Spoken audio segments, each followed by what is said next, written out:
Hi, hello, namaste. Welcome to News 360 Rangular Ratnam movies at the rate 24/7. ఇక details చూద్దాం.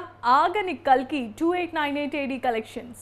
Pan India star గా మారక ప్రభాస్ నుంచి వచ్చిన ఏ సినిమాకి రానంత హైప్ కల్కి 2898 AD కి వచ్చింది. దర్శకుడిగా నాగ్ అశ్విన్ చేసింది 2 సినిమాలే అయినా 2 గొప్ప సినిమాలు కావటం, ప్రతిష్టాత్మక వైజయంతి మూవీస్ నుంచి వస్తున్న సినిమా కావటంతో నాగ్ అశ్విన్ ఎంచుకున్న కథ కావటం, అన్నింటిని మించి అమితాబ్, కమల్ హాసన్ లాంటి ఆల్ ఇండియా సూపర్ స్టార్లు ఇందులో భాగం కావటం, ఇవన్నీ ఈ సినిమా హైప్కి గల కారణాలు కావచ్చు.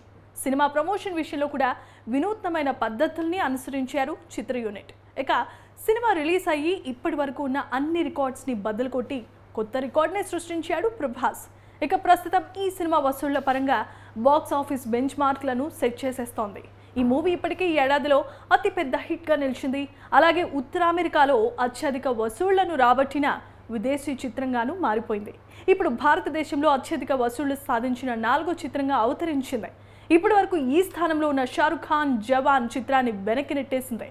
ఇక భారతీయ సినిమా చరిత్రలో అత్యధిక వసూళ్లు కొల్లగట్టిన బాహుబలి 2, KGF 2, RRR తర్వాత 4వ స్థానంలో కల్కి ఉందనే చెప్పొచ్చు. అంతకుముందు ఈ స్థానంలో ఉన్న జవాన్ మూవీ 640 కోట్లు వసూళ్లు చేయగా కల్కి ఇప్పటి వరకు 643 కోట్ల రూపాయలను రాబట్టింది.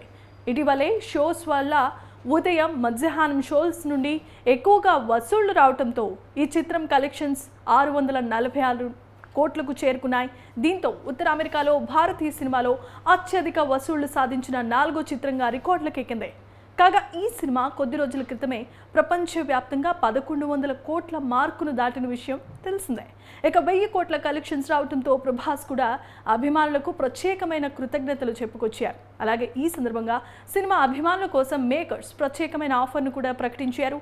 ఈ నెల 7 నుండి 9 వరకు కేవలం 100 రూపాయలకే టికెట్లను విక్రయించనున్నట్లుగా తెలియజేశారు. దీంతో అభిమానులు కల్కి సినిమాను మరొకసారి థియేటర్స్లో చూడాలని మళ్ళీ థియేటర్స్ వైపు పరుగులు పెడుతున్నారు.